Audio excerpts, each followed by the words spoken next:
Hi everybody, Marilyn here with Cotton and Chocolate, and we're in month 3 of Wave Pool. So welcome in. I hope you had fun making month 1 and 2. And so now we're in month 3. And month 3 we really get into a lot of piecing.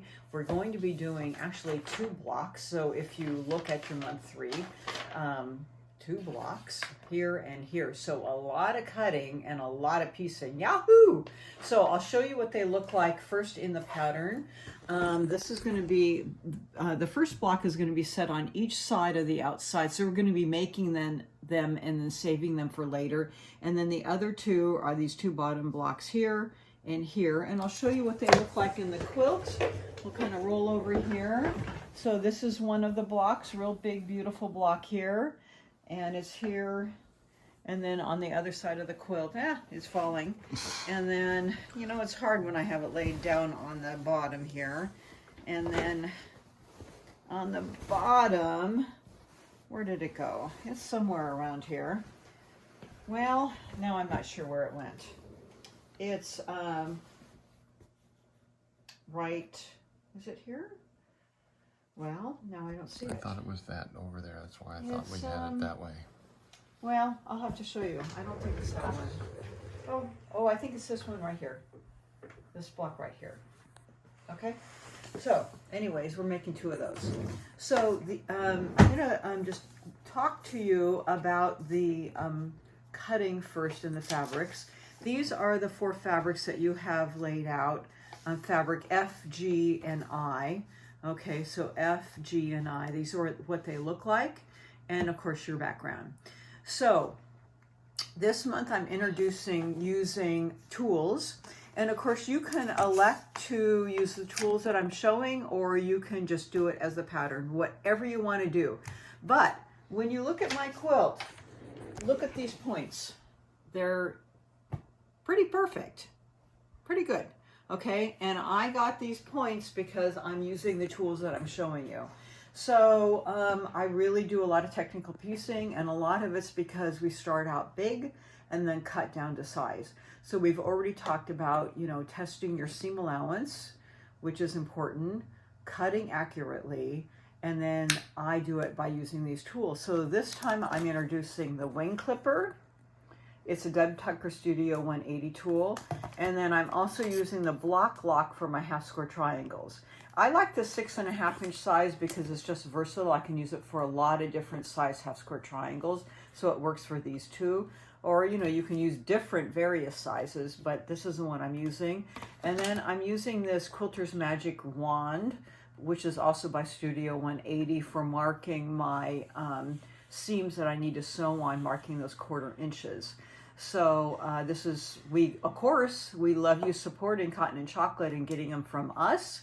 If you're working remotely, you can order them from us, or you can get them directly from the shop. But we love you supporting us doing so. Okay, so if you're going to use these tools, I had to make a lot of cutting changes in this pattern. So if you look at my pattern, you see all these crazy notes of changing. You cannot do the cutting as it states, because what they're doing for the flying geese are cutting rectangles and then sewing them, you know, old school. Okay? What we're doing is doing a whole different style of making flying geese using the wing clipper.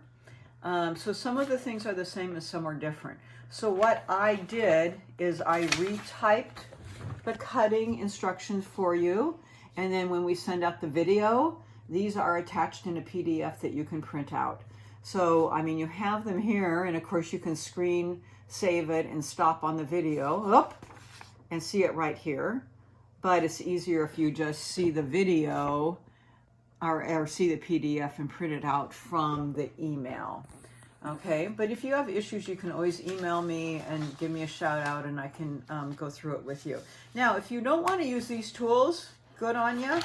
You can just follow this just as it's printed and follow these instructions and ignore what I'm showing you, and just go as you will. They will sew out exactly to size, and you don't cut down. Okay, so I will go through the cutting as if I'm using the tools. I'm not going to go through the regular cutting. You can read that on your own. You're capable of doing that.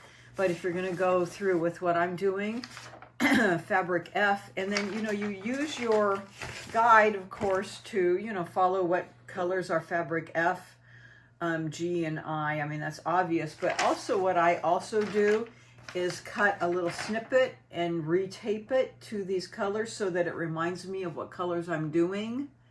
You know, it's a good guide so you don't get messed up of what you're cutting, okay? So fabric F, I go back to the re-guide now. So I'm cutting 7.5-inch strips and cutting 2 6.5-inch squares for my square and square. And then off of that, and then I'm cutting 4 7.5-inch squares for the flying geese. Okay, because I've figured it out for the wing clipper. And how do I know that? Because wing clipper comes with a guide, and it shows what size flying geese I need in the end, and then what size base you need, and what size squares you need. I didn't make it up. I just looked up the information. I mean, you can do that too for any other patterns that you want to do. You can always look it up, and it will tell you what you need. You need also from that 2 4.5-inch strips, you need to subcut 12 4 1/4 inch squares. So what did I do? I just upped the size a little on the half square triangles so that they come out bigger so that we can cut them down to size. Is it an extra step? Yes. But what happens is our half square triangles turn out perfect. I know, it's great.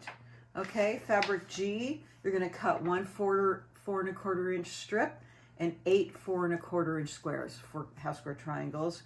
Fabric I, you're going to cut 2 4 1/4 inch strips and 16 4 1/4 inch squares for half square triangles. I put HST so you know that it's half square triangles. FG means flying geese. And the background, you have a lot of cutting. 1 7.5-inch strip for 4 1 7.5-inch strip for 2 7.5-inch squares for flying geese. 2 4 1/4 inch strips for 20 4 1/4 inch squares for half square triangles, 2 4-inch strips for 16 4-inch squares, and 4 3.5-inch strips for 24 3.5-inch squares. So I'm saying it fast because you'll have this to refer to. So a lot of cutting. Why? Because you need to make 2 of these squares and 4 of these, okay? And then if you look at my table, some of you have seen this with other programs I've done, but I have this great little thing called the nest, and I put all my, what I call the Fab 5, my fabulous 5 rulers, my favorite rulers, my Tucker trimmer, my folded corner clipper, my wing clipper, my block lock, it fits my rotary cutter, this, my pencils, my clipper, sits right here on my cutting table. If you don't have it, it's really great to have. So anyways, I'll see you in a few minutes for some piecing.